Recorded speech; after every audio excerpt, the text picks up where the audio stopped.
Quite creepy here. Good evening, everyone.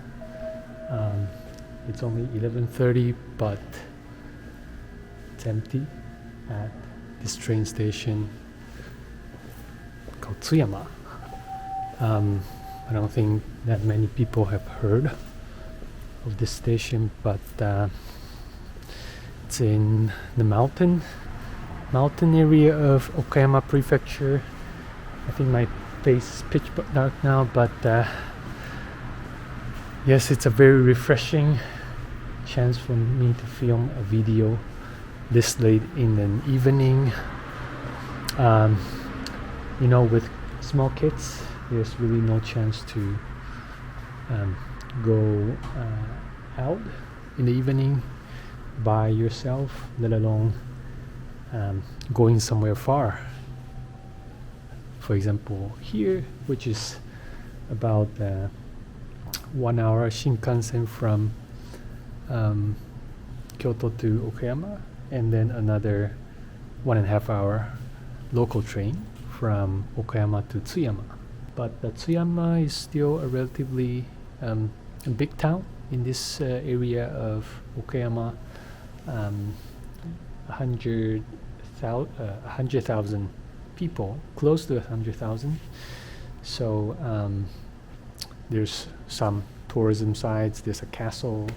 There's a district of old traditional houses. So tomorrow morning there will be some time to just go through, take a walk of this small town.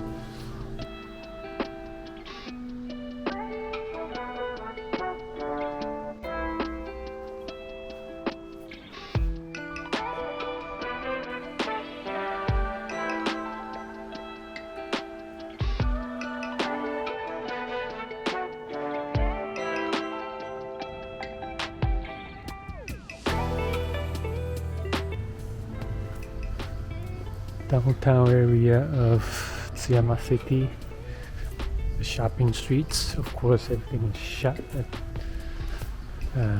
close to 12 o'clock midnight. But I think even daytime, a lot of these shops are not operating anyway.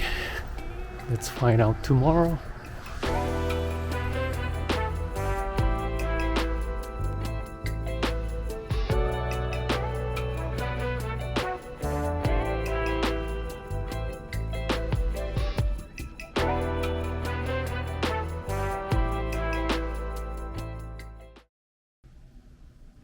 Good morning, everyone. From the hotel room, it's really supposed to have a view of the castle up there, but it's all foggy now, which is very different from Kyoto, where I don't think I've ever had a foggy day in the 5-6 years I've lived there. But the fog is cleared. We can see the castle now.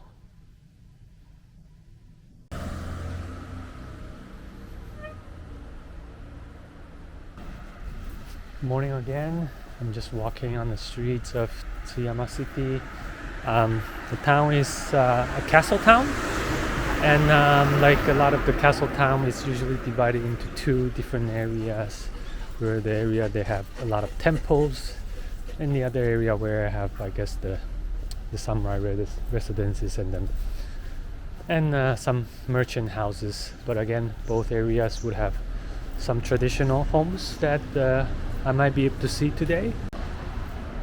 So if you're looking for a home, a vacant home, a traditional home in Japan, and you're not so concerned about the area of the property, I think Okayama is really one of the top choices. It is very cheap here, even compared to the rural areas of Kyoto or other Kansai regions. And you have tons of traditional houses. They have a great portal site for it, and it's not akiya bank, so you don't have to deal with the city as much. So yes, and if you like sunshine, you like fruits, Okayama has all of this, and not a lot of tourists. And although it's in the countryside, it's still a fairly big city with 100,000 people. So although you'll see vacant homes, but there's still some shops around, new shops, old shops, and old wealthy merchants resident like this one. It's now open to the public, but sorry, it says it's a summer residence, but again, cannot get in. Here's another interesting Nagaya, the entrance gate of perhaps somebody wealthy, and unfortunately you've got nothing inside.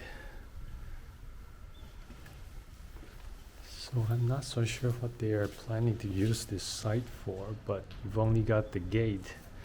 You got some small shrine over there, a kura, but everything else looks like a parking lot. Unfortunately, I hope they make it so die. Beware of the height.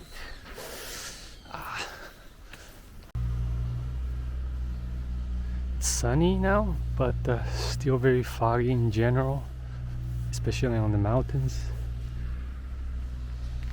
And you see the castle again at the end over there. It's quite refreshing because again in Kyoto, I don't think you have days where you see the fog. And now here we are at the, I think, biggest samurai residence that belong to this Tsuyama city. Unfortunately, again, I think it's not open to the public.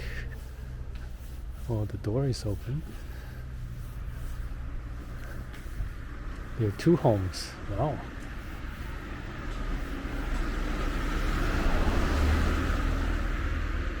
Interesting. I guess people still live here, which is amazing. There are 2 name tags, so I guess it's divided into 2 buildings. I'm not so sure, but if somebody's living here, I'm sure there's no way to see the inside. That place looks like it's falling apart, but it's a kumon, so I guess you have kids going there. Wow. How amazing. It's actually a kumon. It has the flags. I don't know about this building, but it's falling apart.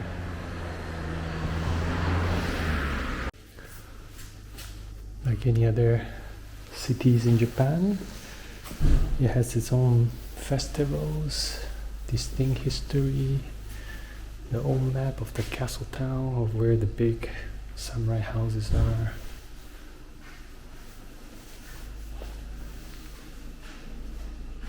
Quite nice. And at the base of Tsuyama Castle, can't see the castle from here, but these are all sakura trees, cherry blossom. So in the spring this would look amazing. It's very elevated, as you can see. So, you know, compared to Nijo Castle, where it's just on flat land for the highest ranked general Tokugawa, where he doesn't have to worry about invaders. These kind of castle on the mountains, I think they're usually for more oriented for military purpose, and they build these strategically on top of the mountains just so it's more difficult for the invaders. And of course they have a great look out of the surrounding environment.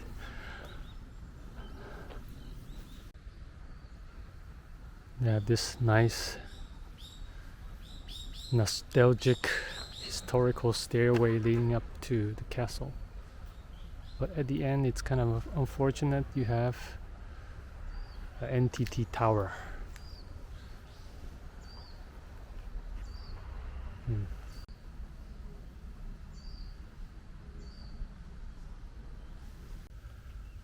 I'm now entering the castle with a 300 yen admission ticket. It kind of feels like I'm the only one in this castle now, which is great because I can film as much as I want. It's really nice just to be able to walk around, stroll around the castle like this on a super sunny day. Okay, this is not the castle, by the way, but I'm already quite up on the castle mountain where the castle is. And again, beautiful day, sunny, the fog is gone, and you have a clear panoramic view of Tsuyama City. Of course, when there's cherry blossom, it's even better, but I think this is as good as it gets.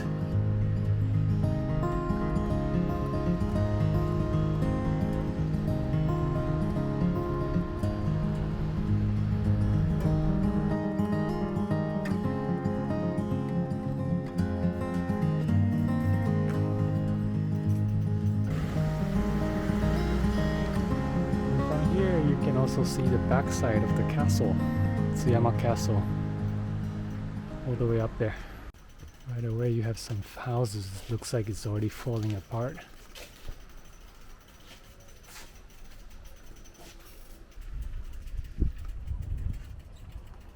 It's really quite nice. The road is nicely paved.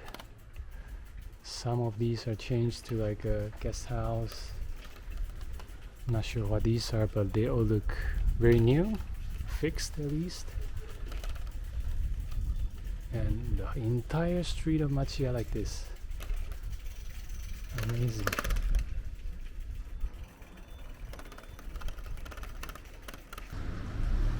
And then you would have this kind of western buildings, also nicely preserved. Again, cannot really tell what's useful. Some kind of restaurant or shop. Something happened. It's burnt to the ground. The entire building. Holy shit. Oh wow. I'm not sure what happened here, but this is definitely burnt.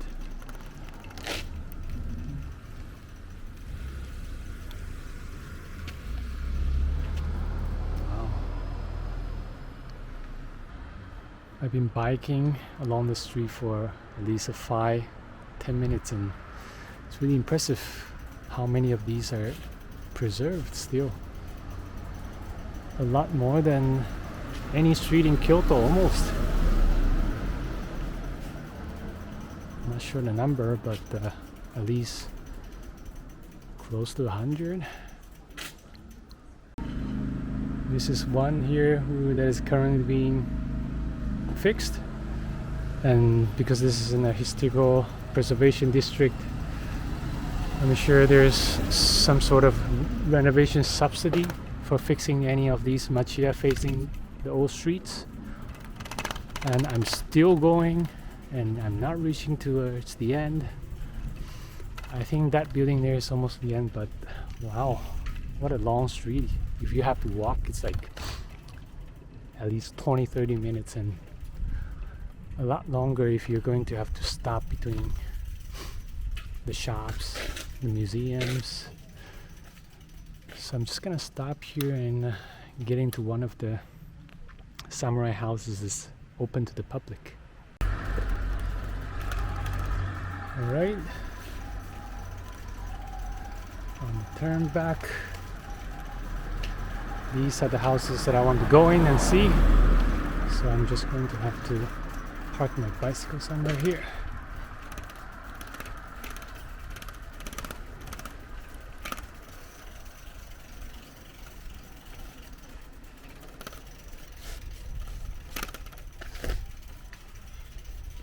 Wow. Again, amazing how many of these are left. So this one here is the one I'm definitely gonna see. Going to check it out. Inside, here's the garden. You can already tell how magnificent this place is. Oh wow, oh, wow. I mean, one of the main buildings of this residence, not sure if it's a samurai house, but wow.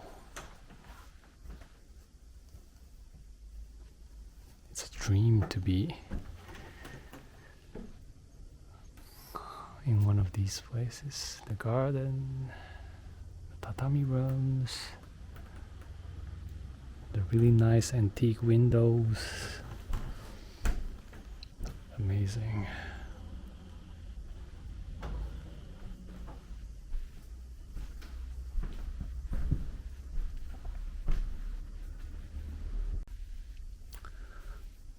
Like any old huge merchant houses, it's got a kura storage at the back. And what's even better is I have all this to myself, nobody here at all. And it's free to enter. What a waste.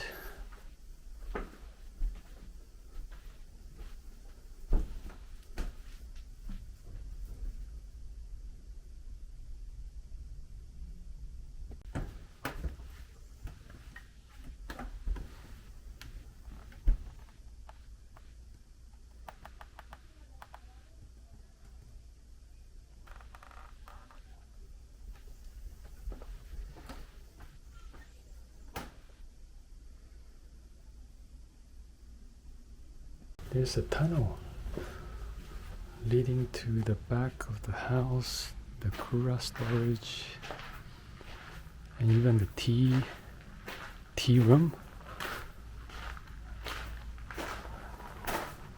Small tea room over there.